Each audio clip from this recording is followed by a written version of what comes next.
Welcome back to my character analysis series. In this video, I'm going to be going through Pirates of the Caribbean, Curse of the Black Pearl, and I'm going to focus specifically on the character of Jack Sparrow to see what makes him one of the most memorable characters of the past 2 decades in film.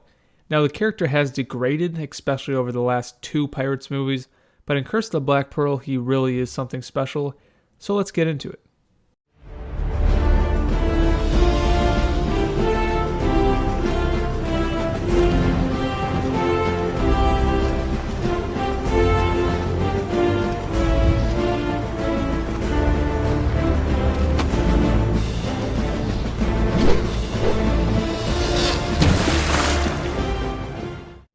Jack has one of the best introductions in film history. You have an epic Hans Zimmer score, and you think he's going to be some legendary pirate on a massive ship, but he's in charge of nothing more than a tiny little sinking ship. And it's very symbolic of the situation he's found himself in.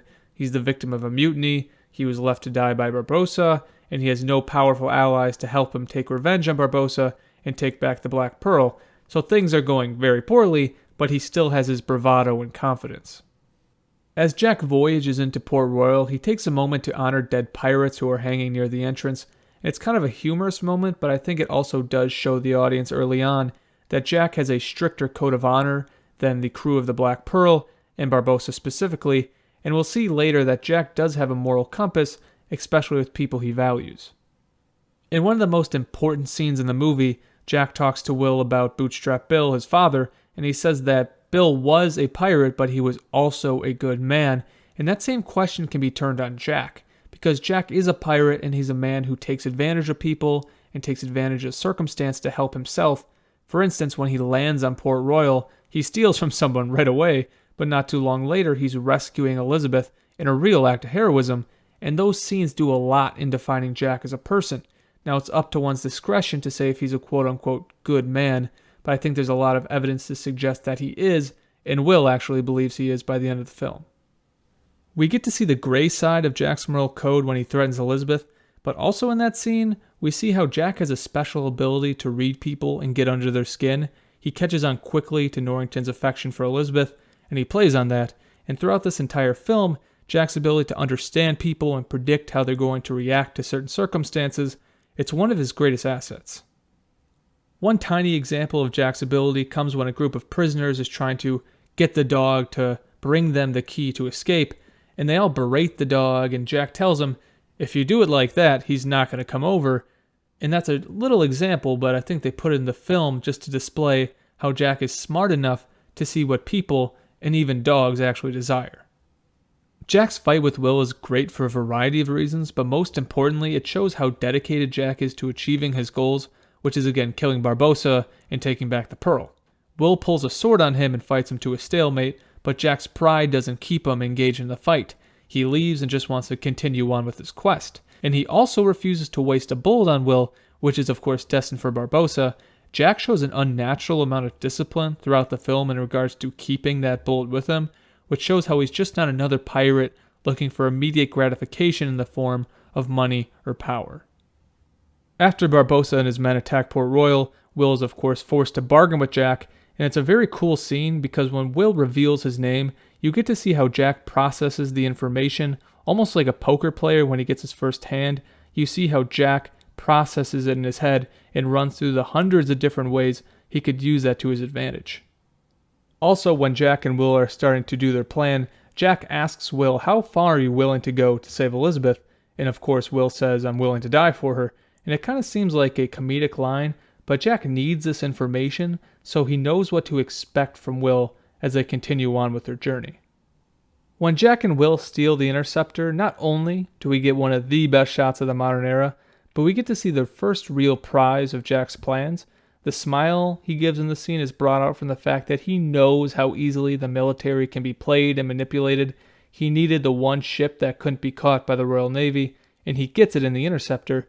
Norrington underestimates Jack early on in the movie, and that is not the last time that characters don't take Jack seriously when they certainly should be.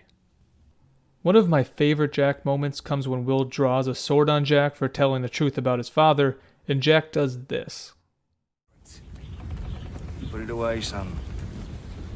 It's not worth you getting beat again. You didn't beat me. You ignored the rules of engagement. In a fair fight, I'd kill you. And that's not much incentive for me to fight fair then, is it?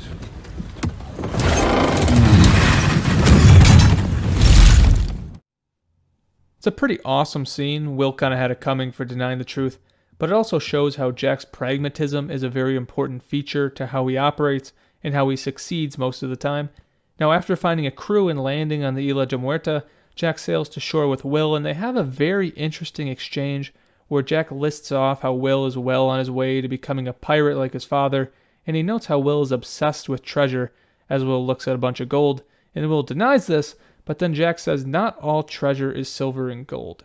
And he says this right before he sees Barbossa for the first time in a long time, so I think the treasure he is referring to here is taking revenge. And treasure being subjective is an idea that comes back in the most recent Pirates movie. Jack also says something pretty interesting when he stops Will from taking action as Barbossa was preparing to potentially kill Elizabeth, and Will accuses Jack of only making decisions that benefit himself. And Jack responds by saying, "Have I ever given you reason not to trust me?" And I think what Jack is trying to tell Will here is, yes, I am working for myself, but our interests align at the moment, and my plan includes Elizabeth being set free. Now, Will does not take Jack's advice, but something tells me that Jack, who knows Barbossa very well, knew that Barbossa would save Elizabeth for future endeavors, if you will. One thing I love about Jack Sparrow and Johnny Depp's performance is when Jack has the upper hand, he does not try to hide it. When he plays the "I know whose blood you need" card, he does it with such a cool confidence. It's extremely satisfying to see Barbossa and his men, who've been completely unchallenged up to this point in the film, be at the mercy of Jack. I especially love how when Barbossa is questioning Jack's honesty when it comes to giving him the name later on, Jack reminds Barbossa that he was the only one who did not commit mutiny, so he's the one worth trusting. Then he taunts Barbossa by eating an apple, turning the tables from when earlier in the film Barbossa was taunting Elizabeth with an apple. Barbossa makes an interesting comment to Jack when the Black Pearl is hunting down the Interceptor, and Jack tells Barbossa, "If you want the medallion, just get me on the Interceptor and I can negotiate for you." And funny enough, if Barbossa actually listened to Jack, he probably could have gotten what he wanted, but this is just more evidence that Jack was never as brutal as the rest of his crew, but he was vastly more intelligent and better at getting what he wants. In fact, there's hardly a moment in the movie when Jack isn't trying to negotiate a better position for himself. When he's about to be marooned again by Barbossa, he plays along like he's one of the crew, and he tries to get Barbossa to give him 2 pistols instead of 1 because he and Elizabeth are being marooned. And he isn't granted his request, and he rarely is throughout the film, but just the fact that he presses for it says a lot about who he is. When Jack and Elizabeth are stranded on the island, Elizabeth reminds Jack of the legend of his name and all the things he's achieved, and he tells her, "Listen, I got off the island the first time because I negotiated with some runners to get me off the island." He succeeds because he understands what motivates people, what they want, and he uses that understanding to better his position. That's really the extent of his legend. And although that may be disappointing for Elizabeth, if you pay close attention to his actions and how Jack operates, you get to see what a real superpower it actually is. After Jack and Elizabeth are saved from the island, I love how Jack tries to seduce Norrington into chasing down the Pearl with the reward of taking down such a legendary pirate ship. What a feather in your cap that would be. And Norrington actually turns him down, but when Elizabeth offers her hand in marriage, he agrees to it, so Elizabeth is actually using Jack's own ability to her advantage, and it goes to show how effective using the desires of other people can actually be. So Norrington brings Jack back to the Isla de Muerta, and he returns to Barbossa in an epic scene. When he comes back for the second time, it's just awesome. But he's able to save Will and buy time for himself because he knows Barbossa has an ego. And when he offers Barbossa a grand title and you could have a fleet to your name, it's just too much for Barbossa to pass up. And Jack's offer is actually pretty damn good. I mean, if I was in Barbossa's position, I probably would have taken it. And that's what makes this film as a whole and Jack so great. Every deal he offers, it makes sense for the other person he's negotiating with. After Jack turns on Barbossa and they have their battle, which of course ends with Jack's plan concluding successfully, I love the look on his face after he shoots Barbossa. It's very cold and very serious, and this is something we do not get to see from Jack in the other films as much. his eccentric side disappears for a moment, and we get to really feel the drama of the moment. It's a really good scene, and it's fantastic acting from Johnny Depp. The movie begins with Jack landing in Port Royal in a little dinghy, and the movie ends with Jack leaving Port Royal with the Black Pearl. It is the perfect ending for the movie, and although I know Jack's story continues in the other films, for me it is the perfect conclusion for his story as well. Despite what the last two Pirates movies and Disney have done to Jack, basically turn him into a parody of himself, nothing can change what he was in Curse of the Black Pearl, and in my opinion, he's one of the greatest film characters to grace the big screen since the turn of the millennia. If you enjoyed the video, please leave a like and subscribe, and definitely let me know if there are any other film characters you would like me to dig into. Thank you again for watching, stay healthy, and hopefully I will be talking to you in the near future.